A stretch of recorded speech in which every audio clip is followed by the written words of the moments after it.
Hi welcome back in this JEE main PYQ explanation series. इसमें हम आज ये क्वेश्चन करने वाले हैं, डेफिनेट इंटीग्रेशन से ये क्वेश्चन है और ये क्वेश्चन जेई मेन 2020 में पूछा गया है।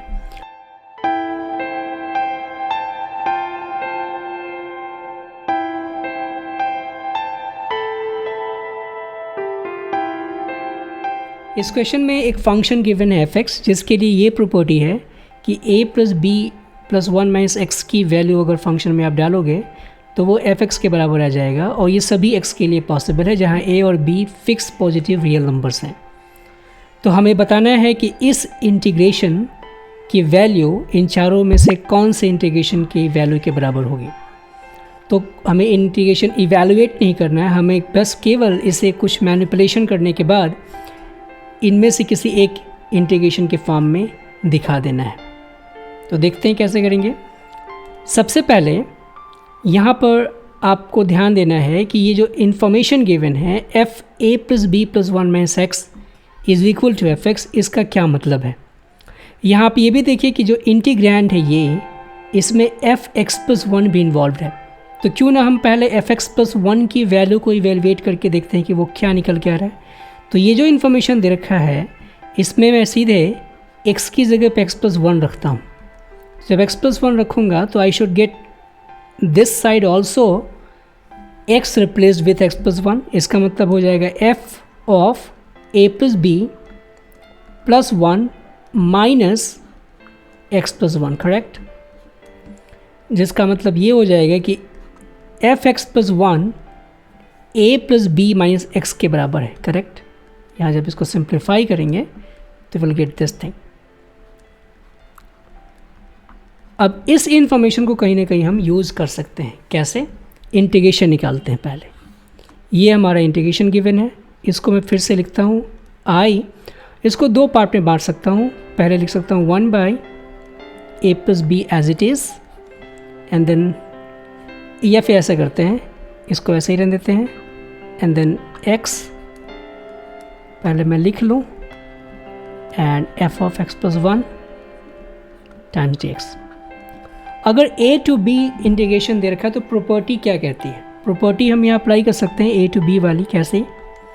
यहाँ लिखा सकता है 1 by A plus B as it is and here I am going to apply a plus B minus x की जगह रिप्लेस करेंगे तो मिल जाएगा a plus B minus x और यहाँ पर f at a plus B minus x और साथ ही साथ यहाँ पर भी वही काम हो जाएगा। क्या हो जाएगा भाई? a plus B minus x plus 1 और ये तो रह गया dx। अब ज़रा ऑब्ज़र्व कीजिए चीज़ों को, यहाँ ज़्यादा दूर नहीं जाना है आपको। यहाँ ऑब्ज़र्व कीजिए a plus B minus x जो है वो किसके बराबर है? f(x) प्लस 1 के। और ये a plus B minus x plus 1 exactly ये है a plus B plus 1 minus x, यानी कि इसे मैं रिप्लेस कर सकता हूँ f(x) प्लस 1 से और इसे रिप्लेस कर सकता हूँ f(x) से, करेक्ट। तो अब ये इंटीग्रेशन बन के आएगा क्या? 1 by A plus b and this is a to b a plus B minus x और यहाँ बच जाएगा क्या? f of x plus 1 plus f(x). अब इससे फ़ायदा क्या होगा? ये अभी भी आई ही है। इससे फ़ायदा ये होगा कि अब मैं इस a plus B minus x के साथ इसको दो पार्ट में बांट सकता हूँ। कैसे? एक तो पार्ट बच जाएगा a प्लस बी के साथ मल्टीप्लाई होके a plus b times 1 by A plus b times a to b integration a plus b and this whole thing f of x plus 1 plus f(x) और दूसरा बन जाएगा minus 1 by A plus b, क्योंकि ये तो दोनों के साथ मल्टीप्लाई होगा and then integration of this quantity from a to b. Quantity क्या है? x times f of x plus 1 plus f(x). यहाँ ध्यान दीजिए कि ये आई है और ये भी आई ही है, करेक्ट। तो मैं अब क्या कर सकता हूँ कि इसे तो a प्लस बी से a प्लस बी काट के लिख सकता हूँ a to b f of x plus 1 plus f(x) dx और इसे लिख सकता हूँ फिर से i। दैट मीन्स हमें मिल चुका है 2i is equal to a to b f of x plus 1 plus fx dx। अब यहाँ ध्यान दीजिए, अगर मैं फिर से a to b वाली प्रॉपर्टी को यहाँ अप्लाई करूँ तो what should I get? Let's try to think. यहाँ अप्लाई करूँगा तो मिल जाएगा क्या? a to b f of a plus b plus 1 minus x लिख सकता हूँ ऐसे dx। और मैं क्या करता हूँ कि इस a to b f x dx को ऐसे ही लिख देता हूँ। मैंने किया क्या इसमें? इसको दो भागों में बांटा। कैसे? पहले मैंने लिखा a to b f of x plus 1 dx अलग and then a to b f x dx अलग।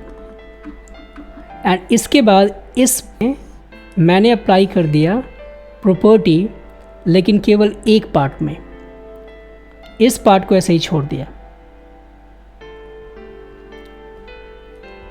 इससे फ़ायदा क्या हुआ हमें कि ये जो आपको दिख रहा है ये भाई साहब एग्जैक्टली एफ एक्स ही हैं। तो ये जब एफ एक्स बना और ये पहले से एफ एक्स है, यानी कि दोनों इंटीग्रेशन सेम है, तो हमें मिल चुका है क्या? 2i is equal to a to b f x, ये इंटीग्रेशन ट्वाइस, यानी कि i जो मिला वो मिल गया क्या? a to b f x d x. अब आप ध्यान से देखिए जो आपके पास दे रखा है ऑप्शन। इस ऑप्शन में जहाँ भी एफ एक्स है उसके पास जो बाउंड्स हैं यानी कि लिमिट्स हैं वो a to b हैं। इसका मतलब कि एफ एक्स के साथ ये बाउंड तो काम होने वाला है नहीं, a to b होना चाहिए था। इसका मतलब कि अब हम इन दो ऑप्शंस पे विचार करेंगे जहाँ पे इंटीग्रैंड एफ एक्स प्लस 1 है और बाउंड्स अलग हैं। तो एफ एक्स से एफ एक्स प्लस 1 लाने का क्या तरीका है? हमें पता है कि x की जगह पे हम कुछ भी सब्स्टिट्यूट कर सकते हैं अपनी मर्जी से और बाउंड साथ साथ चेंज कर देंगे। तो हम यहाँ पे x प्लस 1 को ध्यान में रखते हुए मान लेते हैं कि x को हमने लिया u प्लस 1, जिससे dx मिल जाएगा du के बराबर। और यहाँ जब x की वैल्यू a के बराबर होगी तो u की वैल्यू हो जाएगी, let me write it, when x equals to a u will be a minus 1 and when x equals to b u should be b minus 1। यानी कि जो ये आपको इंटीग्रेशन अब दिख रहा था ये वाला, उस इंटीग्रेशन को हम नए लैंग्वेज में लिख सकते हैं u के फॉर्म में। कैसे? a minus 1 to b minus 1 with f u plus 1 du। लेकिन इस इंटीग्रेशन की वैल्यू आप इस a माइनस 1 b माइनस 1 के बाउंड के ऊपर फाइंड करो या फिर इस u को x से रिप्लेस कर दो, हमारा उत्तर सेम ही आने वाला है। यानी कि हम इसको ऐसे भी लिख सकते हैं a minus 1 to b minus 1 f x plus 1 dx। तो ये जो पूरा इंटीग्रेशन जो यहाँ से स्टार्ट हुआ था ये इंटीग्रेशन इसके बराबर है। और ये उत्तर में आपको कहाँ दिख रहा है? a minus 1 b minus 1 F x plus 1 dx। Okay, so a minus 1 b minus 1 F x plus 1 dx। तो ये आपके पास ऑप्शन 3 मिल जाएगा। बाय द वे यहाँ पर आप एक काम और भी कर सकते थे। सपोज़ कीजिए कि यहाँ हमने जैसे प्रॉपर्टी अप्लाई की इस पार्ट में एफ ऑफ एक्स प्लस 1 में, अगर आप एफ एक्स में ही प्रॉपर्टी लगाते तो यहाँ मिलता क्या? a plus B minus x, और यहाँ पे मिल जाता। मैं आपको समझा देता हूँ क्या है मैं कहना चाहता हूँ। अगर मैं इसको यहाँ से इसको कॉपी कर लूँ और यहाँ से इस पार्ट को फिर से अगर मैं एक्सप्लेन करना चाहूँ दूसरे तरीके से तो क्या होगा? हो सकता है अलग स्टूडेंट अलग तरीके से सोचे, तो वो भी पॉसिबिलिटी हम लेके चलते हैं। तो मान लीजिए कि हमने किया क्या, यहाँ पर a to b f x plus 1 dx को ऐसे ही छोड़ दिया और हमने यहाँ प्रॉपर्टी लगा दी a to b वाली, तो ये मिल जाएगा a plus B minus x d x. लेकिन अब ध्यान दीजिए कि a plus B minus x क्या होगा? बस f of a plus B minus x ऊपर से आपने फाइंड किया है ना, वो क्या है? एफ ऑफ एक्स प्लस 1 के बराबर।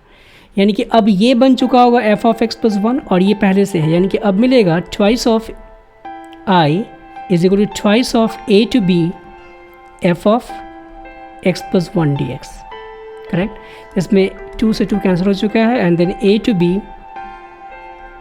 F of x plus one d x के बराबर आ चुका है। अब f of x plus one के साथ जो भी ऑप्शंस में है वो ऑप्शन में कहीं भी a टू b नहीं है, यानी कि अब फिर से हम दूसरे तरीके से यहाँ पे कुछ सोचेंगे। तो कोई स्टूडेंट ऐसा हो सकता है कि x प्लस वन को क्यों ना हम u मान लें। तो अगर आप इसको u मानोगे इस पार्ट के लिए, चाहे t मान लो, u मैंने पहले माना था, x प्लस वन को अगर t मानिएगा तो क्या मिलेगा, dt should be equal to dx, और जब x की वैल्यू a तो t की वैल्यू हो जाएगी t की वैल्यू हो जाएगी a प्लस वन, और जब x की वैल्यू b तो t की वैल्यू हो जाएगी b प्लस वन, और यहाँ मिल चुका होगा f ऑफ t dt। तो यहाँ मेरे हिसाब से अगर देखा जाए तो इसका उत्तर ये भी हो सकता है a plus one to b plus one f x d x. तो इस क्वेश्चन के दो आंसर होंगे, एक तो ये हो सकता है और एक दूसरा वाला हो सकता है option 4, a plus one to b plus one f x d x. अगर एफ एक्स के फॉर्म में आंसर देना होगा तो ये देना होगा। I don't know why it is not more than one correct question, इसको होना चाहिए मोर देन वन करेक्ट, क्योंकि दोनों के दोनों आंसर सही दिख रहे हैं। तो आई होप आपने इसको समझ लिया होगा और ये भी समझ लिया होगा कि दोनों आंसर कैसे करेक्ट हैं, और आपने ये भी सेटअप समझ लिया होगा कि यहाँ पर हमने कैसे प्रॉपर्टी को अप्लाई किया है, एक ही प्रॉपर्टी को दो बार। कौन सी प्रॉपर्टी, a to b f x d x is just a to b f of a plus B minus x. फिर से इसको रिवाइज कीजिए and you will get better understanding. So मिलते हैं ऐसे ही किसी क्वेश्चन के साथ अगले वीडियो में PYQ एक्सप्लेनेशन सीरीज़ में। Keep doing mathematics and happy problem solving.